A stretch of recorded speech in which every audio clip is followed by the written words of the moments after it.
Pues buenas tardes, profesora. A continuación le vamos a presentar nuestra solución del reto para la simulación computacional de energía previa de un circuito de la Fórmula 1. Y pues bueno, nuestro equipo está integrado por Emilio, Bruno, Edgar, Diego y su servidora Vania.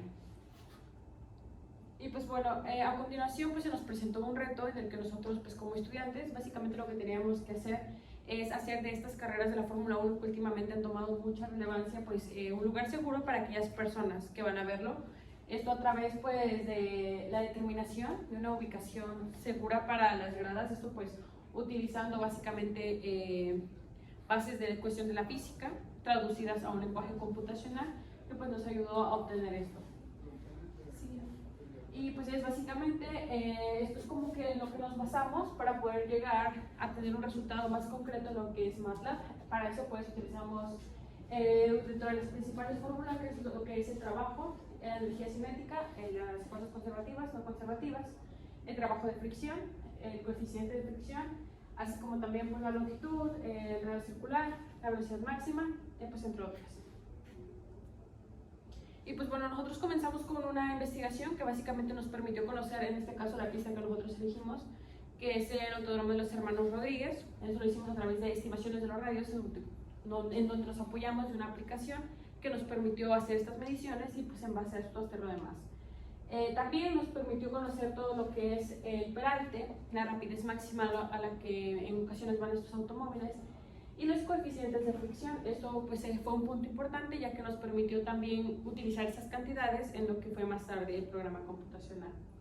Y la investigación de los conceptos como fue el radio de curvatura, que ya les enseñé la fórmula, las ecuaciones, la longitud del arco, que también la fórmula se encontraba anteriormente, y pues básicamente las medidas de seguridad que nosotros debíamos tomar en cuenta al momento de diseñar las gradas.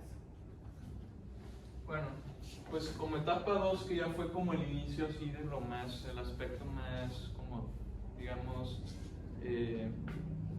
pues más así teórico, más práctico. Lo primero fue definir dos coordenadas cartesianas arbitrarias, aparte de las que ya teníamos, una inicial y otra final. Y se encontraron los coeficientes del polinomio de tercer grado cuya curva pase por estas cuatro coordenadas, y se obtuvo la longitud de su curva partiendo desde la coordenada en x inicial hasta llegar a la coordenada en x final, que serían como los límites de integración, y se aseguró que esta longitud estuviese entre 300 a 500 metros, y se aplicó la fórmula del radio de curvatura que se mostró en la diapositiva anterior en cada punto de nuestro polinomio de tercer grado, y se aseguró que en al menos 2 puntos el radio de curvatura fuese menor a 50 metros. Y con base a estos radios de curvatura se definieron las dos zonas de derrape, que fue muy importante. Luego se graficó una función que mostrase la velocidad máxima que el automóvil puede llevar a cada punto respecto al radio de curvatura que ya habíamos calculado en cada punto. Y se consideró el ángulo de peralte, el coeficiente de fricción estático, que lo investigamos durante el avance número 1, y estos fueron los parámetros fijos, el ángulo y el coeficiente de fricción, para sacar la función de velocidad máxima en cada posición en X. Y ahí está la gráfica, por cierto, ahí como podemos ver. Bueno, más adelante, después en el reto, tuvimos que abordar el caso en el que no había ángulo de peralte, pero eso ya fue después. Para la etapa 3 fue básicamente tomar todo lo que ya habíamos hecho en la etapa 2 y comenzar a filtrar los datos que teníamos para poder hacer estos tramos. El primer paso fue encontrar primero los puntos más bajos y más altos de la gráfica, que están marcados aquí, que son pues hacia donde está más alejada la pista, por decirlo de alguna manera. Y también tuvimos que encontrar las zonas en las que los radios son menores a 50, que esto lo hicimos con la función define, y establecimos una condición de que el radio tenía que ser a 50, y eso nos devolvía los índices en donde podíamos encontrar estos radios. Están marcados con amarillo. Y ya con esto, pues simplemente fue estar moviendo para encontrar las velocidades que teníamos en estos puntos. Establecimos dos velocidades, la velocidad que está al inicio del tramo y la que está al final, que estas corresponden a la velocidad máxima que se puede tener en este tramo, y a la primera velocidad, que es cuando se ingresa y es hacia donde estamos propensa a irse a las gradas, como puede ver. Y este realmente no está tan propenso, pero lo pusimos por un fin ilustrativo y que pudiera verse cómo es que variaba esta distancia, que realmente no es mucho. También, pues, como aquí se puede ver, tuvimos que establecer dónde estaban las gradas, y esto lo hicimos estableciendo un rango de seguridad que era de 20 metros alejado del rango máximo que podía alcanzar el carro. Y pues básicamente a esto le metimos un poco más de diseño en la próxima etapa. Y igual hay que en la etapa 3, aquí en la etapa final, agarramos lo que teníamos previamente y de eso le avanzamos aún más lo que teníamos. Lo que anteriormente estamos haciendo en MATLAB estaba en formato de LiveScript, y eso lo transformamos en una app para que un usuario pueda escoger los valores en específico, específicamente la velocidad que el carro va a pasar por la pista, el grado del peralte, los coeficientes de fricción estática y dinámica, como se pueden ver aquí las opciones que se pueden mover, y también como es siempre más baja la velocidad máxima en este punto que la otra, siempre se derraparía primero aquí antes que tuviera la oportunidad de derraparse en la segunda zona de peligro. Así que también implementamos aquí una forma de forzar un derrape, así que aquí puedes elegir, solo quiero ver si se fuera a derrapar aquí o si se fuera a derrapar aquí, y ignorando la otra para probar cualquier cosa. Y pues también implementamos más cosas, como también hicimos cambios pequeños como actualizar las gradas para que tengan resistencia en caso de que se fueran a derrapar con más velocidad. También aquí pusimos un espacio para que la energía disipada se muestre usando los cálculos de las fórmulas que se mostraron inicialmente por mi compañera Vania. Y pues sí, son los cambios finales que hicimos para mostrar la trayectoria por la que pasaría el carro, ya sea con diferentes valores. Bueno, ahora vamos a... ¿Sigue el diagrama? ¿Quieres empezar con el diagrama? Pues sí, bueno, realmente el diagrama es la traducción de lo que habíamos hecho en el código. Realmente lo va a explicar más a fondo Diego, pero pues sí, esta es la forma general. Como puede ver, aquí se ramifica debido a que son condicionales, entonces por eso se extiende un poco más. Y pues esto muestra básicamente la estructura de nuestro código, que puede estar como filtrando los datos para encontrar como condiciones específicas y que pudieran darse distintos casos a partir de esto. Y también pues es un tanto extenso porque creamos muchas funciones para poder optimizar los procesos y que no se estuviera haciendo en tiempo real. Vamos a correr la aplicación. Ahí está. Ahí si alguien me puede ayudar a moverle a los distintos cosas que podemos mover. Básicamente lo que hicimos es, pues tenemos lo que ya explicaban mis compañeros, al final tenemos un vector X y un vector Y, ¿no? Y ese es como pues el recorrido inicial que hace, que es bastante sencillo, y lo complicado era como que, oye, ¿cómo manejamos internamente el código para mostrar los derrapes? Entonces básicamente lo que hicimos, como explicó Bruno, es que con una función condicional de find le dijimos a MATLAB, oye, quiero que me encuentre los puntos donde el radio es menor a 50 y que además en ese mismo punto la velocidad que el usuario puso sea mayor a la velocidad máxima de ese punto. Entonces llegamos como que los puntos en donde la velocidad pasa de la velocidad máxima de derrape y que el radio sea menor a 50. Y de esta manera pues podíamos encontrar como en qué puntos de las curvas se derrapaban, ¿no? Entonces si el código de MATLAB encontraba ese punto, borraba el resto del vector que existía. Entonces, por ejemplo, si MATLAB empieza a correr y ya tenía todo el vector, pero luego encuentra aquí un punto de esos, todo lo que había extra lo borra, y desde aquí comienza a construir lo que le faltaba al vector para la distancia de derrape, ¿no? Entonces es como si fuera un cortar y pegar. Cortamos lo que se supone que debía suceder y agregamos pues las distancias de derrape. Y también pusimos ahí una animación experimental para que el carrito se moviera a lo largo de la pista, solo que computacionalmente es muy pesado y la computadora se traba un poquito al hacer el movimiento. Pero por ejemplo, ya subieron la velocidad a 30 metros por segundo, que estaba en 10, y le añadieron peralte de 12 grados, y aún así, con la velocidad añadida, pues se comienza a derrapar, ¿no? Y lo interesante es que esta distancia de derrape cambia en función de qué tan veloz va o qué tan lento. Y bueno, ahí también podemos mover los coeficientes de fricción dinámica y estática que funcionan para diferentes cálculos, pero por ejemplo, si fuéramos a aumentar el coeficiente de fricción estático, no, el dinámico, por ejemplo, la distancia de rape puede incrementar o puede reducirse, ¿no? Porque, pues a pesar de que traía la misma velocidad, la fricción es distinta.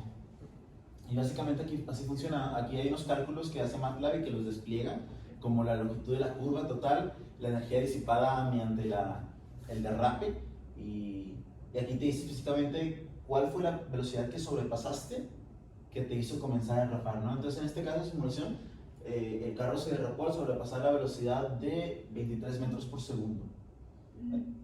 ¿Cómo el usuario sabe qué velocidad ponerle si quiere derrape o no? Creo que es arbitrario más que nada.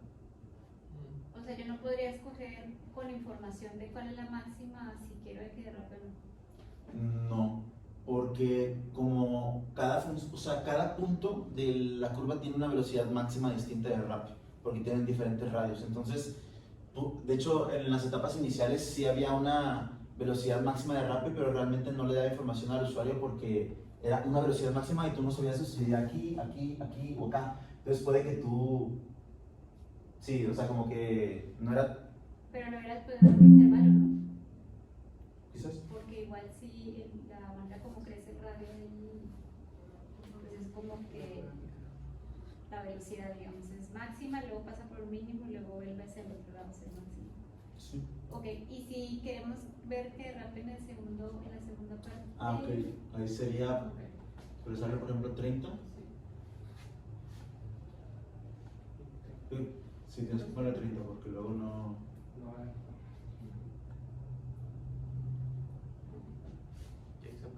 Sí, está.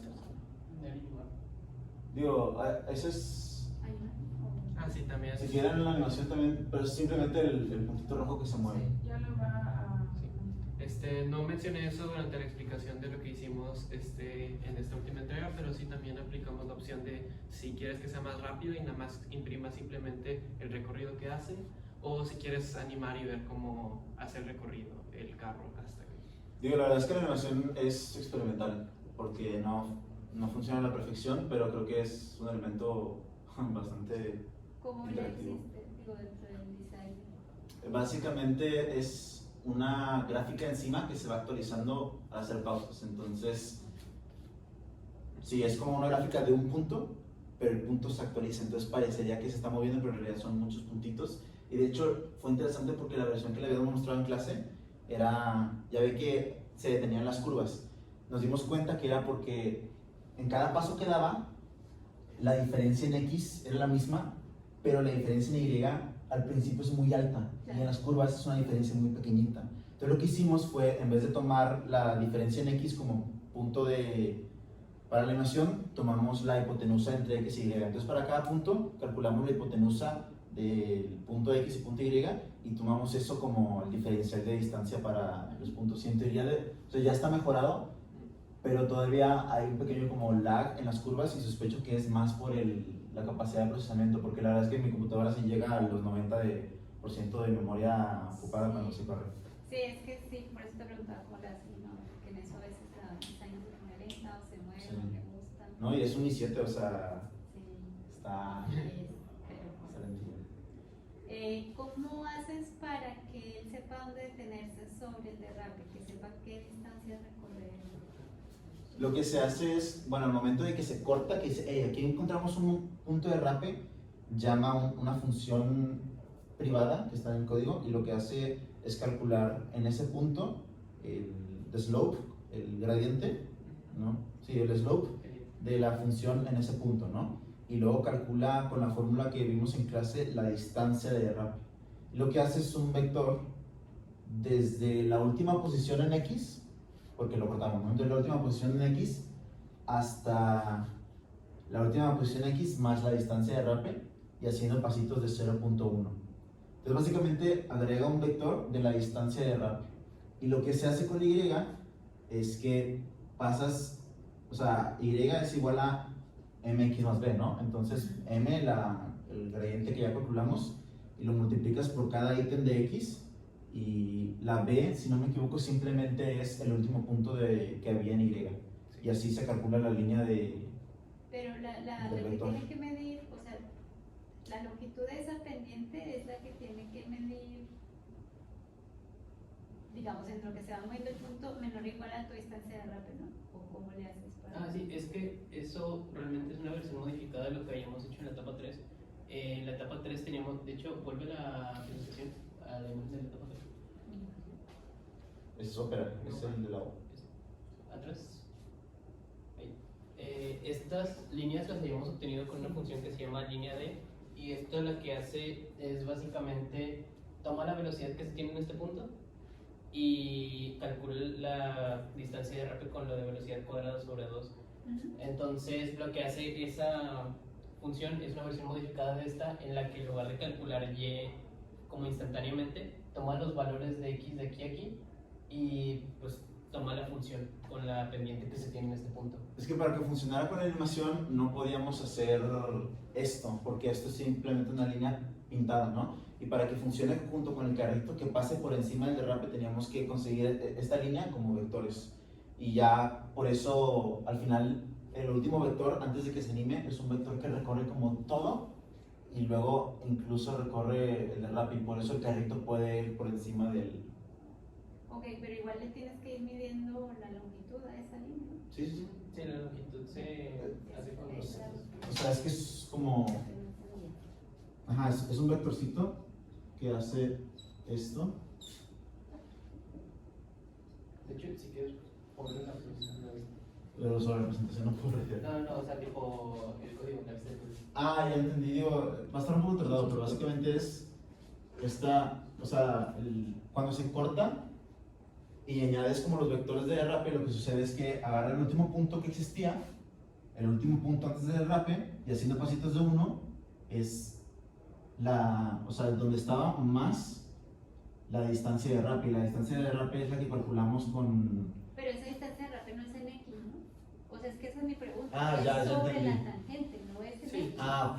Sí, es que esa distancia x es la componente, o sea, la multiplicamos Ah, por, sí, sí, sí. por el ángulo que tiene la pendiente en ese punto. Es que sacamos la dirección. Ah, Sí. ya. Sacamos la hubieran dirección, empezado por ahí. Usamos Porque tangente ahí inversa, le suman. usamos tangente inversa de la pendiente instantánea. Y ya con ese ángulo teta dividimos la recta que dibujamos como el recorrido que hace como derrape. Usamos es tanto la distancia de derrape y el ángulo para hacer las componentes. O sea, como si lo estuvieras proyectando sobre la tangente hasta que acabas, Sí. básicamente. Sí, Es no, lo que no tú me había explicabas entendido del Y. Ya, es Ajá. que tú del Y, después calculamos el Y, pero ¿cómo así? Ah, ok. Ahora sí, ya, gracias, sí, perdón. Adelante, ¿qué más les falta? Creo que Y pues ya, sí, eso es, ¿no? Sí, sí. Ah, bueno, ¿qué le mejorarían, digamos? Ok, ¿quiere que se le demuestre algo de una vez dentro del app o continuamos? No, ya, porque son 6:11. Ahora debe pasar unas horas. Pero varias oportunidades sí me gustaría que Ok. pensaran. Una muy evidente en MATLAB. O sea, yo no voy a usar MATLAB. Sé que es como el estándar de la educación, pero pudimos haber hecho un código más eficiente, más veloz, así con otro lenguaje, y creo que es parte de nosotros como estudiantes, como desafiar un poco lo que nos enseñan, ¿no? Y si encontramos una mejor versión, pues proponerlo. Pero no sé qué opinan mis compañeros. Bueno, como primer aspecto yo pienso, bueno, como equipo pensamos que se pudo haber mejorado la forma en que calculamos la posición de las gradas, porque ahí eso sí fue mucho con base a prueba y error. Bueno, Colocamos los rectángulos lo suficientemente separados desde los puntos máximos y mínimos, y fue muy manual el proceso de solo moverlo tantito acá, Sí, tantito. no, eso es bueno. que empiecen a pensar Fue en esas independiente de las funciones que ya habíamos hecho de distancia de derrape, e incluso de la función de recta tangente al punto de derrape. Yo creo que tuvimos que haber usado esas dos funciones de alguna manera. Y pues otra de las cuestiones que también consideramos a lo mejor dentro de esto pues, es la cuestión de las variables, que a lo mejor para facilitar el entendimiento dentro de a lo mejor mostrarlo a personas, no sé, más pequeñas o a lo mejor personas que apenas estamos empezando con la programación, esto sería una buena implementación. en el caso del entendimiento, pues como bien dijo Diego, yo creo que esta parte del MATLAB como tal, de la aplicación, y sobre todo para fines educativos de entendimiento, y pues que a partir de ahí se parta para pues algo un poco más profesional. Claro, pero bueno, está en perfeccionismo. Sí, de hecho Pero sí. creo que eso de las variables nos ayudó un poco como a reforzar la comunicación. O sea, porque entre él y yo tenemos un estilo de programación súper diferente. O sea, yo escribo como el primero que se me viene a la mente y no me detengo a ver como un nombre memorable de la variable. O sea, pongo como una letra y luego ya cuando reviso mi código es de que, esto es esta cosa y ya voy como cambiando. Pero y es como... A mí me tenías a la hora de la mañana. Y los demás, ¿y qué es X? ¿Y qué es Y? ¿Y qué es P? ¿Y por qué hay dos ¿Cuál es P? esta función? Sí, Diego luego nos mandaba códigos llamados cosas, entonces yo creo que es parte de la interpretación Y que luego tenemos de código desarrollar. Pero definitivamente fue una buena experiencia y aprendimos bastante. Ay, Sí. muy bien.